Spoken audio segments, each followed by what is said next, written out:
कल की क्लास में हमने क्या किया था आपका, क्रिस्टल स्ट्रक्चर में कौन कौन सी सिमेट्रीज एग्जिस्ट करती हैं वो हमने डिटेल में रीड किया था कि 2 डायमेंशनल क्रिस्टल स्ट्रक्चर में कौन कौन सी सिमेट्रीज प्रेजेंट होती हैं। ठीक है, अब बेसिकली जो हमने रोटेशनल सिमेट्री रीड की थी, रोटेशनल सिमेट्री में आप क्या कर रहे थे कि एक पर्टिकुलर एंगल से किसी पॉइंट के अबाउट ऑब्जेक्ट को या बॉडी को हम रोटेट कर रहे थे और उसके बाद कितने नंबर ऑफ टाइम्स हमने उसे रोटेट किया उस एंगल से, उसकी हेल्प से हमने बताया था कि भाई इस ऑब्जेक्ट में n fold rotational symmetry exist करती है। अब कल मैंने आपको ये चीज बताई थी कि भाई ये जो n की वैल्यू है, जो क्रिस्टल्स हैं इसमें जो n की वैल्यू है या कितने फोल्ड का रोटेशनल सिमेट्री एग्जिस्ट करता है आपके क्रिस्टल स्ट्रक्चर में, या तो वन तो होता है, आप कंप्लीट रोटेट अगर कर दोगे किसी ऑब्जेक्ट को तो वो पूरे 360 डिग्री से रोटेट कर देते हैं, तब तो वो आपको वैसा का वैसा ऑब्जर्व होता ही है। इसके अलावा 2 फोल्ड रोटेशनल सिमेट्री हमारी एग्जिस्ट कर रही थी, 3 फोल्ड एग्जिस्ट कर रही थी, 4 फोल्ड और 6 फोल्ड। हमने कहा कि सिर्फ यही रोटेशनल सिमेट्रीज हैं 2 डायमेंशनल क्रिस्टल के लिए जो कि एग्जिस्ट करती हैं। इसके अलावा जैसे आपका बीच में एक नंबर यहाँ पे स्किप है 6 में भी 5 यहाँ पे हमारा मिस है, तो जो 5 फोल्ड सिमेट्री है वो पॉसिबल नहीं है क्रिस्टल्स के केस में, या फिर इससे हायर ऑर्डर की जो सिमेट्रीज होती हैं 7 है 8 है या और जो हायर ऑर्डर के अगर हम रोटेशंस प्रोवाइड करना चाहें तो वो एग्जिस्ट नहीं करते हैं क्रिस्टल्स में। तो हमारा जो मेन आज का जो मेन फोकस है वो किस पे रहेगा कि भाई ये जो 5 फोल्ड सिमेट्री होती है क्रिस्टल्स में ये क्यों नहीं एग्जिस्ट करती है। ठीक है, इसी तरह से सिमिलरली फिर हम कह देंगे कि इसी तरह से जो हायर ऑर्डर की सिमेट्रीज हैं वो भी एग्जिस्ट नहीं करती हैं। ठीक है, अब क्या रीजन है कि कुछ एग्जिस्ट नहीं करते और कुछ एग्जिस्ट करते हैं, इसका क्या रीजन है, क्योंकि जो आपका क्रिस्टल स्ट्रक्चर होता है वो कैसा होता है आपका, बिल्कुल आपका रेगुलर अरेंजमेंट होता है किसी ज्योमेट्रिक पैटर्न का या ज्योमेट्रिक मैनर में हमने क्या किए होते हैं, अपने एटम्स अरेंज किए हुए होते हैं। तो वो जो ज्योमेट्रिक पैटर्न होता है जब बाहर से हम यूनिट सेल को ऑब्जर्व करते हैं तो यूनिट सेल हमें पर्टिकुलर एक ज्योमेट्रिक फिगर के जैसे दिखाई देती है। तो कुछ ऐसी शेप्स हैं जिनको आप 1 बाय 1 एक दूसरे के साथ अटैच करके रखें तो वो क्या हो जाती हैं, आपकी पूरा का पूरा क्रिस्टल स्ट्रक्चर फॉर्म कर देती हैं। लेकिन कुछ ऐसे ज्योमेट्रिकल शेप्स हैं वो आप उन्हें रिपीट करते हो तो उनकी हेल्प से आप क्रिस्टल स्ट्रक्चर नहीं बनवा पाते। अब ये क्या है, एक एग्जांपल हमने लिया है किसका, ये एक यूनिट सेल है किसकी, जिस का जो फेस है वो किसके जैसा दिखाई दे रहा है आपको, पेंटागन के जैसा दिखाई दे रहा है। मींस ये जो पेंटागन है इसको आप इंडिविजुअली देखेंगे तो सेंटर के अबाउट इसे अगर आप ऐसे 5 टाइम्स रोटेट करेंगे तो आपको हर बार पेंटागन ही दिखाई देती है। तो इसका जो स्ट्रक्चर है, ये स्ट्रक्चर कैसा है आपका, 5 फोल्ड सिमेट्री इसके अंदर है, लेकिन इसकी हेल्प से जो आपका 3 डायमेंशनल सेल बनता है, इस सेल को अगर हम रिपीट करना चाहें तो हम क्रिस्टल स्ट्रक्चर नहीं बना पाते। ये देखिए आपके कुछ एग्जांपल्स हैं। यहाँ सबसे पहला एग्जांपल क्या लिया है हमने, 2 फोल्ड का लिया है, 2 डायमेंशन में ही अरेंज कर रखा है, 3 डायमेंशन में नहीं हमने अरेंज किया है। अभी हम सिर्फ 2 की ही बात कर रहे हैं। ये फर्स्ट वन जो येलो वाली शेप आपको दिखाई दे रही है ये क्या है आपकी, कुछ रेक्टेंगल्स ही हमने बना रखी है यूनिट सेल में और उस रेक्टेंगल को बार बार क्या कर रखा है आपका, रिपीट कर रखा है। तो इनके बीच में देखिए किसी तरीके का कोई स्पेस नहीं बचा है, आप एक के बाद एक को रिपीट करके इस पूरे के पूरे बड़े स्ट्रक्चर को आपने क्या किया है, जनरेट कर लिया। तो इस तरह से कुछ ऐसी शेप्स होती हैं जिन्हें हम बार बार रिपीट करके स्ट्रक्चर बना सकते हैं, लेकिन कुछ ऐसी शेप्स भी हैं जिनको हम नहीं बना सकते। ये देखिए आपका नेक्स्ट जो है आपका, इसमें ट्राइंगल आपका क्या है, यूनिट सेल की तरह से है। तो उस ट्राइंगल को आपका बार बार रिपीट करके सीधा ट्राइंगल रखा है, उल्टा रखा हुआ है, फिर सीधा है, फिर उल्टा है, लेकिन क्या हो गया आपका, किसी भी तरीके का स्पेस छोड़े बिना आपने ये क्या बना दिया, एक पूरा का पूरा स्ट्रक्चर जनरेट आप ऐसे कर सकते हो। तो इसी तरह से 3 फोल्ड में पॉसिबल है आपके लिए क्रिस्टल बनाना। फिर क्या था ये 4 फोल्ड, ये क्या होते हैं आपके स्क्वायर की तरह से होते हैं, तो स्क्वायर की तरह से हैं, तो स्क्वायर्स को रिपीट करके भी हम क्या कर सकते हैं, क्रिस्टल स्ट्रक्चर जनरेट कर सकते हैं। ठीक है, स्क्वायर जैसे दिखाई नहीं दे रहा बट होता क्या है आपका स्क्वायर होता है 4 फोल्ड सिमेट्री में। इसके बाद में नेक्स्ट क्या है आपका, यहाँ पे हमने क्या दिखाया है 6 फोल्ड सिमेट्री, हेक्सागन्स। हेक्सागन्स को बार बार रिपीट करके भी हम क्या बना सकते हैं, कोई लार्जर क्रिस्टल स्ट्रक्चर जनरेट कर सकते हैं। इसके अलावा यहाँ पे हमने क्या चीज बनाया आपका, ये देखिए फिर किसका एग्जांपल है, लास्ट वन। लास्ट हमने कौन सा एग्जांपल लिया है, ये सभी हो गए 2, 3, 4 और 6 जो कि एग्जिस्ट करती है रोटेशनल सिमेट्री, ये हमने देखा कि हाँ भाई एग्जिस्ट करती हैं। इसके साथ ही ये क्या थी, यूनिट सेल थी आपकी, पेंटागन जिसके फेसेस थे या पेंटागन जिसकी एक यूनिट सेल है। अब इन्हें हमने अरेंज करने की कोशिश की, अरेंज करने की कोशिश करोगे, ये यहाँ पे देखिए क्या दिख रहा है आपको, स्पेस दिखाई दे रहा है, यहाँ भी स्पेस दिखाई दे रहा है, यहाँ आपका इधर उधर सभी रख दिए हैं, लेकिन फिर भी बीच में क्या बच गया आपका स्पेस। अब इस स्पेस को कवर करने के लिए या तो इसे दोबारा रखें एक और नेक्स्ट पेंटागन को, अदरवाइज ये स्पेस बीच में हमेशा बचा ही रहेगा। तो उस स्पेस को हम कवर नहीं कर पाएंगे अगर हम पेंटागन शेप का क्या लेते हैं, यूनिट सेल लेते हैं। और जो आपका क्रिस्टल स्ट्रक्चर होता है या क्रिस्टल लैटिस होता है उसमें कोई भी स्पेस बीच में रिमेनिंग नहीं होता है, आपकी unit cells side by side एक दूसरे के साथ अटैच करके रखी हुई होती हैं। तो इसी वजह से इसकी जो शेप है, ज्योमेट्रिकल शेप जो है वो हमारा साथ नहीं देती है कि हम इसकी मदद से क्या बना सके, क्रिस्टल स्ट्रक्चर बना सके। अब ऐसा भी बिल्कुल नहीं है कि नेचर में कोई भी ऐसा सॉलिड एग्जिस्ट नहीं करता जिसमें 5 फोल्ड सिमेट्री नहीं होती। जो आपके आइडियल क्रिस्टल्स होते हैं उनमें तो एग्जिस्ट नहीं करती है 5 फोल्ड सिमेट्री, लेकिन कुछ क्वासी क्रिस्टल्स हैं, क्वासी क्रिस्टल मीन्स जो जिनका नेचर में थोड़ा फ्लूइडिटी भी रहता है, तो क्वासी क्रिस्टल्स के अंदर 5 फोल्ड रोटेशनल सिमेट्री एग्जिस्ट कर सकती है। बट हियर हम किसकी बात कर रहे हैं, हम आइडियल क्रिस्टल्स की बात कर रहे हैं। तो आइडियल क्रिस्टल्स में 5 फोल्ड सिमेट्री एग्जिस्ट नहीं करती है। अब आज की क्लास में हमारा मेन काम क्या है, यही देखना कि क्रिस्टल्स के अंदर 5 फोल्ड सिमेट्री एग्जिस्ट क्यों नहीं करती है। ये एक एग्जाम्पल मैंने लिया है आपका, कैसा एग्जाम्पल है, ये जो लैटिस ड्रॉ कर रखा है 2 डायमेंशनल लैटिस, ये एक ऐसा लैटिस है जिसमें कि 6 फोल्ड रोटेशनल सिमेट्री एग्जिस्ट करती है। ठीक है, इसका क्या मतलब है, देखिए ये दो मैंने क्या बना दिए, ये हमारा टी ट्रांसलेशनल वेक्टर है, ए बी उसकी लेंथ है, ए और बी आपके 2 पॉइंट्स हो गए लैटिस के पॉइंट्स। अगर मैं इसे ऐसे रोटेट कर दूं, ठीक है, टी जो इसकी लेंथ है, टी से ही मैं क्या कर दूं, यहाँ पे क्या आएगा, ये टी है, ए से बी डैश में क्या है आपका टी ही है। तो इसे अगर हम यहाँ पे लेके चले जाएं, मतलब इस डिस्टेंस को यहाँ से हटा के यहाँ रख दे, तो क्या आ रहा है हमारे पास, लैटिस पॉइंट ही आ रहा है, इस स्ट्रक्चर का लैटिस पॉइंट ही ऑब्जर्व हो रहा है आपको। इसी तरह से अगर आप इसे उल्टी डायरेक्शन में करते, अगर आप इसे ऐसे क्लॉकवाइज घुमाते तो भी ये कहाँ जाता, ए कहाँ पे, ये बी से लेके ए की बजाय कहाँ चला जाएगा, उसका एंड ए डैश पे चला जाएगा। और ये जो इनके बीच का डिस्टेंस है, ये डिस्टेंस भी आप देख रहे हो कि बीच में एक और लैटिस पॉइंट भी है, यहाँ से लेके यहाँ भी टी है और यहाँ से लेके यहाँ भी टी ही है डिस्टेंस। तो जो पहले 2 पॉइंट्स थे जो कि क्रिस्टल के लैटिस पॉइंट्स थे, बाद में आपको जो मिले हैं वो भी आपके क्या हैं, क्रिस्टल के लैटिस पॉइंट्स ही हैं।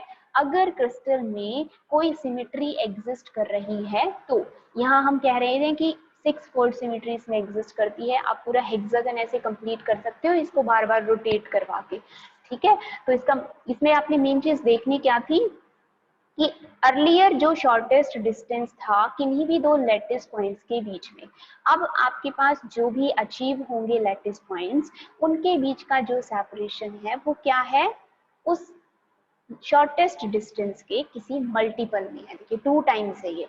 तो इसी तरह अगर किसी क्रिस्टल स्ट्रक्चर में सिमेट्री एग्जिस्ट करती होगी, रोटेशनल सिमेट्री, तो जो शॉर्टेस्ट डिस्टेंस होगा ट्रांसलेशन वेक्टर का, बाकी के जितने भी लैटिस पॉइंट्स हैं उनके बीच में हमेशा ही सेपरेशन उसके मल्टीपल में ही होगा। खुद का खुद से देखेंगे, खुद पॉइंट का तो 0 टाइम्स होता है वो, तो हमें काउंट ही नहीं करना है। उससे नेक्स्ट है या उससे भी नेक्स्ट है वो 2 टाइम्स हो जाएगा, इससे नेक्स्ट जो लेटेस्ट पॉइंट है वो 3 टाइम्स हो जाएगा। तो इस तरह से आप पूरे स्ट्रक्चर को ट्रैवर्स कर सकते हो। अब ये तो 6 फोल्ड का एग्जांपल था, ठीक है। अब हमारा काम क्या है, हमें क्या करना है आपका, हमें 5 फोल्ड रोटेशनल सिमेट्री प्रूव करनी है। उसके लिए हमने क्या किया है, इसी तरह से ये जो लैटिस पॉइंट्स है, इसी तरह से हमने कुछ यहाँ पे आपके 2 लैटिस पॉइंट लिए हैं। आपका जो भी स्ट्रक्चर है उस स्ट्रक्चर में से मैंने सिर्फ 2 ही लैटिस पॉइंट लिए हैं, ए और बी। सिर्फ 2 लैटिस पॉइंट्स हमने लिए हैं जिनका की ट्रांसलेशनल वेक्टर क्या है, ए ट्रांसलेशनल वेक्टर से हम क्या कर रहे हैं, उसे रिप्रेजेंट कर रहे हैं, ठीक है। और हम उल्टी मान के चलेंगे, उल्टी चीज कि हम ये कहेंगे कि भाई ये जो भी हमने लैटिस स्ट्रक्चर लिया है, 2 डायमेंशनल लैटिस स्ट्रक्चर, ये कैसा है, इसमें 5 फोल्ड सिमेट्री एग्जिस्ट करती है, ठीक है। हम ये चीज लेके चलेंगे कि हमारा ये जो 2 पॉइंट्स हमने लिए हैं, ये जिस भी लैटिस का हिस्सा है वो लैटिस कैसा है आपका, उसमें 5 फोल्ड सिमेट्री एग्जिस्ट करती है, ठीक है। और हम प्रूव क्या करेंगे, ये जो इसे रोटेट करने के बाद एक फाई एंगल है, फाई क्या होगा आपका 2π/5, आप 5 वोल्ट सिमेट्री की बात कर रहे हैं तो 2π/5 ये कोई आपका एंगल है। उस एंगल से अगर आप रोटेट करते हो, ए बी को रोटेट करके इस डायरेक्शन में ले आते हो, ये ए डैश पे चला जाता है, बी को रोटेट करके बी डैश पे चला जाता है, तो चाहे ये कुछ भी हो, कहीं पर भी मिले, वो क्या होंगे, 2 लैटिस पॉइंट ही होने चाहिए। और ए डैश बी डैश के बीच में जो सेपरेशन है वो क्या होना चाहिए, वो स्मॉल ए के मल्टीपल में होना चाहिए। और वो मल्टीपल भी कैसा, इंटीग्रल मल्टीपल होना चाहिए। ये चीज हमें प्रूव करनी है, अचीव करके देखनी है। ये अगर ऐसा अचीव हो जाता है तो हम कहेंगे कि भाई जो भी लैटिस आपने लिया उसमें 5 फोल्ड सिमेट्री है। और अगर आप ऐसा अचीव नहीं कर पाओ तो आप कहोगे कि इसमें 5 फोल्ड सिमेट्री एग्जिस्ट नहीं करती है, ठीक है। तो आपने क्या लिया है, आपने, हम मान के चल रहे हैं कि ए बी क्या है, कोई प्रिमिटिव ट्रांसलेशनल वेक्टर है। ए और बी 2 लैटिस पॉइंट है, जैसे ये पूरा का पूरा डायग्राम था, इसमें ये 2 पॉइंट मान लिए थे हमने आर्बिट्रेरी, इसी तरह हमने कोई 2 आर्बिट्रेरी पॉइंट्स कंसीडर कर लिए, ठीक। ये आपका उससे नेक्स्ट वाला पॉइंट है और ये उससे नेक्स्ट वाला पॉइंट है, तो हर एक के बीच में सेपरेशन क्या है आपकी, ए सेपरेशन की है, ठीक। तो हम लेके चल रहे हैं कि ए बी क्या है आपका, एक प्रिमिटिव ट्रांसलेशनल वेक्टर है। किस तरह से है, हमने कोई एक पॉइंट ले लिया है ओ, जिसे हम ओरिजिन कह रहे हैं। ओरिजिन के विद रिस्पेक्ट टू जो पॉइंट ए है, इसका पोजीशन वेक्टर r1 है, और जो बी पॉइंट है उसका पोजीशन वेक्टर r2 है। कैपिटल R1 और कैपिटल R2 हमने इनको डिफाइन कर दिया कि ओरिजिन से ये इस डिस्टेंस पे सिचुएटेड है, ठीक है। क्या कहा था हमने, ए और बी क्या है, 2 नियरेस्ट लैटिस पॉइंट्स हैं क्रिस्टल के अंदर, ठीक है। तो जो भी ए की वैल्यू है, ये ए आपके जो 2 वेक्टर्स हैं r1 और r2, ये आप ऐसे भी लिख सकते हैं वेक्टर की फॉर्म में कि a vector can be defined as r1 minus r2। r1 और r2 को सब्सट्रैक्ट करके हम ए की वैल्यू कैलकुलेट कर सकते हैं, ठीक है। और है क्या ये, minimum separation between lattice points, lattice points के बीच में जो सबसे शॉर्टेस्ट डिस्टेंस पॉसिबल हो सकता है, ये वो सेपरेशन है, ठीक है।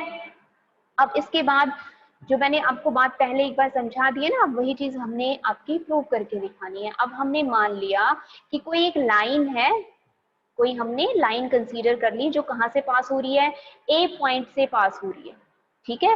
ए भी आप ले सकते हो और बी भी ले सकते हो। और ये जो हमारा प्लेन आपको यहाँ ऑब्जर्व हो रहा है अपने फोन में, जैसे बोर्ड पे होता है तो हम बोर्ड की बात करते हैं, पेपर पे ड्रॉ करते हैं तो हम पेपर के प्लेन की बात करते हैं। तो अभी ये जो स्क्रीन आपको दिखाई दे रही है, इस स्क्रीन के ऊपर मैंने परपेंडिकुलर डायरेक्शन में टुवर्ड्स मी, ए पर आपकी तरफ हमने क्या मान लिया है, कोई एक पॉइंट से एक्सिस पास होती हुई हमने कंसीडर कर ली है। और उस पॉइंट, उस लाइन के अलोंग या उस पॉइंट के अलोंग मैं क्या कर सकती हूँ, इस क्रिस्टल को रोटेट कर सकती हूँ। तो हमने मान लिया कि जो लाइन यहाँ से पास हो रही है, उस लाइन के अलोंग हमारा जो क्रिस्टल है उसमें n fold axis of rotation वो कहलाएगी आपकी, और n फोल्ड रोटेशनल सिमेट्री उसमें एग्जिस्ट करती है, ठीक है। जनरल लेके चल रहे हैं हम n फोल्ड। अब उस n की वैल्यू अगर 5 आती है तो ठीक है, और 5 नहीं आती तो हम कहेंगे कि 5 फोल्ड सिमेट्री नहीं होती है। ठीक है, क्या किया है हमने, जो लैटिस पॉइंट है A, इसको हमने पॉइंट मान लिया। हम कह रहे थे ना कि 2 डायमेंशन में रोटेशन किसके अबाउट होता है, पॉइंट के अबाउट होता है। लेकिन आप एक्सिस भी ड्रॉ करते हो तो वो एक्सिस कैसे है आपकी, इसके परपेंडिकुलर टुवर्ड्स यू, आपकी तरफ यहाँ पे हमने एक परपेंडिकुलर ड्रॉ कर दिया है, और उसके अबाउट मैं इस क्रिस्टल को रोटेट करवा सकती हूँ। एन फोल्ड रोटेशनल सिमेट्री इसमें एग्जिस्ट करती है। ठीक है, अब क्या करेंगे हम, अब हम कहते हैं कि हम किसी एंगल से उसे रोटेट करवाते हैं, तो अब हम किसी एंगल से रोटेट करवा रहे हैं, उसी तरह की सेम लाइन आप यहाँ पे भी मान सकते हैं, बी पे भी, जो कि इसके पैरेलल ही होगी, उसके अराउंड भी मैं क्या करवा सकती हूँ, ए बी को रोटेट करवा सकती हूँ। तो अब हमने ले लिया एक एंगल फाई, जिस फाई एंगल की वैल्यू क्या है, 2π/n जनरल वैल्यू। इस एंगल से मैंने क्या करवाया, ए बी को एंटी क्लॉकवाइज और क्लॉकवाइज दोनों डायरेक्शंस में हमने क्या करवा दिया, इसको रोटेट करवा दिया। तो जो आपका पॉइंट था ए, जो आपका पॉइंट था ए, ये ए कहाँ पे चला गया, ए डैश पे, और जो बी पॉइंट था वो कहाँ चला गया आपका, बी डैश पे। अब ये जो दो नए पॉइंट्स मिले हैं आपको, ये कोई दो नए लैटिस पॉइंट होंगे अगर रोटेशनल सिमेट्री थी इस क्रिस्टल में, और इनका हमने पोजीशन वेक्टर ले लिया आपका r1 डैश और r2 डैश, सिमेट्रिकली ले लिया, बिल्कुल वैसे ही जैसे आपने इसको r1 माना था तो इसे कह दिया r1 डैश, और इसे R2 कहा था हमने तो इसको कह दिया R2 डैश। ठीक है, यहाँ तक आई थिंक सभी को क्लियर है। कुछ हमने कुछ अलग नहीं किया, हमने सिर्फ क्या किया है, फाई एंगल से क्या कर दिया, ए बी को रोटेट कर दिया ए पॉइंट के अबाउट, और इसी तरह से बी के अबाउट भी से क्या कर दिया हमने, फाई एंगल से रोटेट कर दिया। तो जो वही लेटर मिलेंगे जैसे यहाँ पे कर रखा था हमारा, जो भी मिलेगा वो लैटिस पॉइंट ही होना चाहिए। तो ए डैश और बी डैश क्या है, कोई दो नए लैटिस पॉइंट्स हैं। ठीक है, उनको पोजीशन वेक्टर r1 डैश और r2 डैश से डिफाइन कर दिया। ठीक है, अब इनके जो टिप्स हैं, ये जो नए वेक्टर्स थे जिन्हें हम कह रहे हैं ना ए डैश और बी डैश कोई दूसरे लैटिस पॉइंट्स हैं, न्यू लैटिस पॉइंट्स, इनके बीच में जो भी लैटिस वेक्टर होगा उसे आप कैसे लिख सकते हो, r1 dash minus r2 dash की हेल्प से आप लिख सकते हो। ठीक है, ये किसकी वैल्यू है आपकी, ए डैश बी डैश की वैल्यू आप निकाल सकते हैं r1 और r2 डैश की हेल्प से। ठीक, अब हमारा जो डायग्राम है, इस डायग्राम में हम क्या ले रहे हैं, ए डैश, आपको पता है आपने ए बी को रोटेट किया है तो ये भी क्या होगा, ए ही होगा, और अगर हमने यहाँ से बी ए को रोटेट किया था तो ये भी क्या होगा, ए ही होगा। तो इनकी वैल्यूज हमने लिख दी कि ये क्या है आपकी, वेक्टर ए के बराबर ही है, और एंगल्स जो थे, जो हमने रोटेशन का एंगल लिया है आपका बी ए डैश, और सेकंड क्या है ए बी बी डैश, ये दोनों ही एंगल हमने किसके बराबर लिए हैं, फाई एंगल के बराबर लिए हैं। ठीक है, अब क्या करना है आपने, अब यहाँ पे ये जो डायग्राम आपको दिखाई दे रहा है, इस डायग्राम में एक आपको क्वाड्रिलेटरल दिखाई दे रही है, ए बी बी डैश ए। ठीक है, तो ये ए बी बी डैश ए एक क्वाड्रिलेटरल है, जो कि जिसकी शेप कैसी है आपकी, ट्रेपीजियम के जैसी है। ट्रेपीजियम में क्या होता है, एक बेस होता है और जो अब दूसरी साइड होती है वो उसके पैरेलल होती है। ठीक है, तो ये एक ट्रेपीजियम यहाँ पे जनरेट हो गई, जिसमें ए बी क्या है, ए डैश बी डैश के पैरेलल है। ठीक है, और ये दोनों अगर लैटिस पॉइंट हैं तो इसकी वैल्यू जो आएगी ए डैश बी डैश की, वो क्या होनी चाहिए, integral multiple of a b, या फिर स्मॉल ए भी कह सकते हो आप। ट्रांसलेशनल वेक्टर ए का कोई ना कोई इंटीग्रल मल्टीपल ही होनी चाहिए। तो आप क्या लिख सकते हो, ए डैश बी डैश को हम कैसे लिख सकते हैं, m टाइम्स ए। m क्या है आपका, कोई भी कांस्टेंट वैल्यू है। ठीक है, एक इंटीजर वैल्यू है, कांस्टेंट है, इंटीजर वैल्यू है। तो इंटीजर वैल्यू आपकी ये पॉजिटिव भी हो सकती है और नेगेटिव भी हो सकती है। तो m की बजाय आप k भी ले सकते हो, n भी ले सकते हो, p भी ले सकते हो, चाहे जो भी लिखा हो आपकी नोटबुक में, ये आपने एक वेरिएबल का नाम लेना है। ठीक है, तो m टाइम्स ऑफ ए होगा आपका ए डैश बी डैश, ठीक है। ए डैश बी डैश को हम वेक्टर फॉर्म में क्या लिख सकते हैं, r1 dash minus r2 dash. ये क्या हो गया आपका m times of A translational vector के मल्टीपल में होगा। m की वैल्यू कोई भी इंटीजर है जो कि आपका माइनस में भी हो सकता है और प्लस में भी हो सकता है, ठीक है। अगर ये पॉसिबल नहीं है, अगर ये बात जो आपने कह दी अगर ऐसा नहीं है, तो इसका मतलब कि ये जो आपका वैल्यू है r1 डैश और r2 डैश ये ट्रांसलेशनल वेक्टर को रिप्रेजेंट नहीं कर रहा है, और जो हमारा लैटिस हमने माना हुआ है वो क्या है, पीरियोडिक नहीं है। तो पीरियोडिक अगर है तो ये एग्जिस्ट करेगा ही करेगा, ठीक है। अब अपने डायग्राम से आपको तो कोई ना कोई चीज कैलकुलेट करनी है, तो मैथमेटिकली हमें कैलकुलेट करनी है। तो ये जो पूरा डिस्टेंस है ए डैश बी डैश, देखिए इसे हम ब्रेक करके लिख सकते हैं, A dash X plus X Y plus Y B dash, इस तरह से लिख सकते हैं हम ए डैश बी डैश को, ठीक है। अब जो जो चीजें आपको पता है उनको बारी बारी से लिखते चले जाओ। ए डैश बी डैश ये तो क्या है आपका, अभी अभी आपने कहा कि ये क्या होगा, इंटीग्रल मल्टीपल ऑफ ए के बराबर ये आना चाहिए, तो हमने लिख लिया integral multiple of A left hand side में। राइट हैंड साइड में ए डैश एक्स, ए डैश एक्स जो है इसकी वैल्यू किसके बराबर आएगी आपकी, ए डैश एक्स, यहाँ से देखिए ये थोड़ा सिमेट्रिकली नहीं बना हुआ है, ये बिल्कुल इसके एग्जैक्टली ऊपर आना चाहिए था। ये पूरा का क्या होगा, ये ए के बराबर होगा। इसी तरह से ये भी किसके बराबर होगा, ए के ही बराबर होगा। तो हम क्या लिख देंगे, सॉरी ये मैंने गलत लिख दिया, आपका सिमेट्री से नहीं लिखा, एक्स वाई की वैल्यू पहले लिख रखी है, x से लेके y, इसकी वैल्यू क्या है आपकी, a ट्रांसलेशनल वेक्टर के बराबर है। इसके बाद में a डैश x और b डैश y की वैल्यू हमें इस ट्राइंगल की हेल्प से कैलकुलेट करनी पड़ेगी। इसमें आप एक तो a यूज करोगे और एक ये वाला एंगल यूज करोगे, जो ब्लू से हमने ड्रॉ किया है अलग से, ये वाला एंगल हम यहाँ पे यूज करेंगे।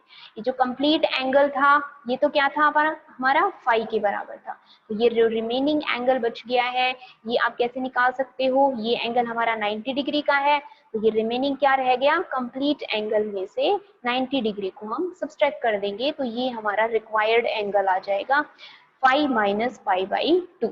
तो अब जो रेक्टेंगल ट्राइंगल है आपके पास, right angle triangle A dash A X और बी डैश वाई, इन दोनों ही ट्राइंगल्स में आप ए डैश एक्स और बी डैश वाई की वैल्यू कैलकुलेट कर सकते हो। एंगल दोनों में सेम रहेगा, जो आपका दिया हुआ वेक्टर है वो भी दोनों में सेम है, तो जो वैल्यूज आएंगी वो भी दोनों में सेम आएंगी। परपेंडिकुलर कंपोनेंट है ये दोनों आपके, एंगल ये है तो ये क्या हो गया, परपेंडिकुलर हो गया।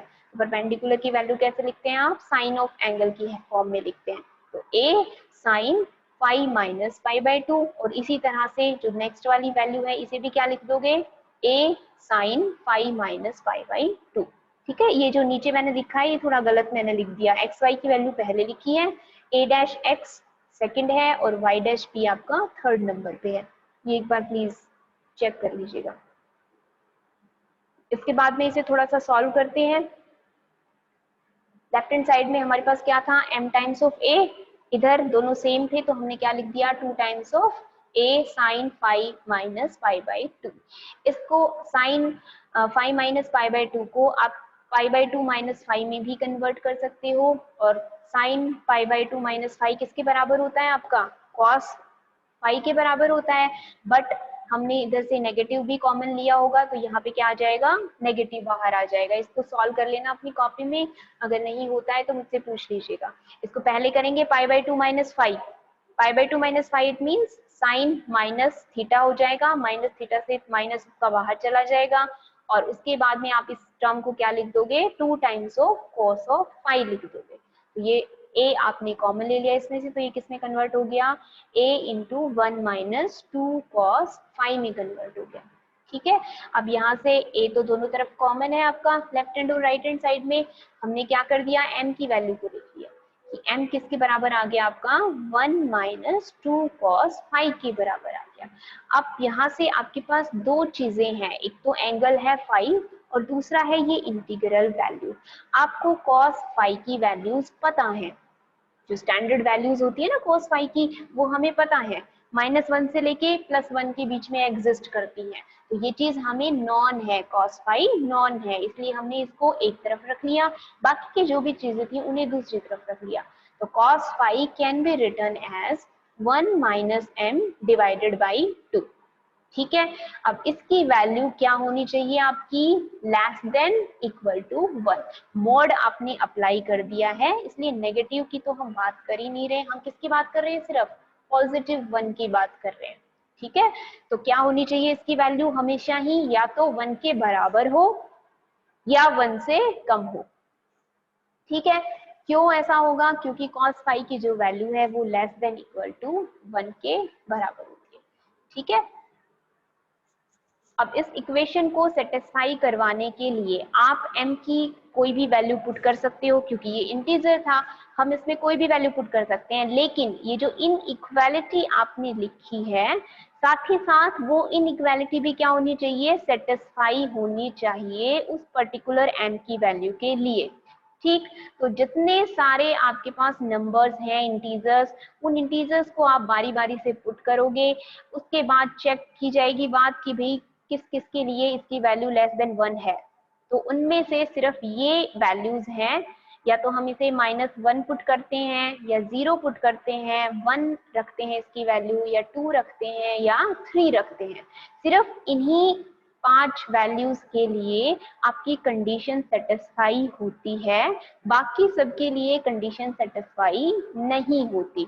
ठीक है, और इन नंबर्स के विद रिस्पेक्ट टू फाई की यहाँ पे जो भी वैल्यू आएगी आपकी, उसके विद रिस्पेक्ट टू आप बता सकते हो कि फाई की क्या वैल्यू है। जैसे ये टेबल मैंने यहाँ पे आपकी ड्रॉ कर दी है कि इस टेबल में क्या है, आपके पास वेरियस वैल्यूज ले रखी है, -3 भी लिया है यहाँ पे, -3 के टाइम जो पुट करते हैं वो आपका एग्जिस्ट नहीं करता लिमिट के अंदर, -2 पुट करते हो तो भी आपकी जो वैल्यू है वो नहीं आती है विद इन रेंज।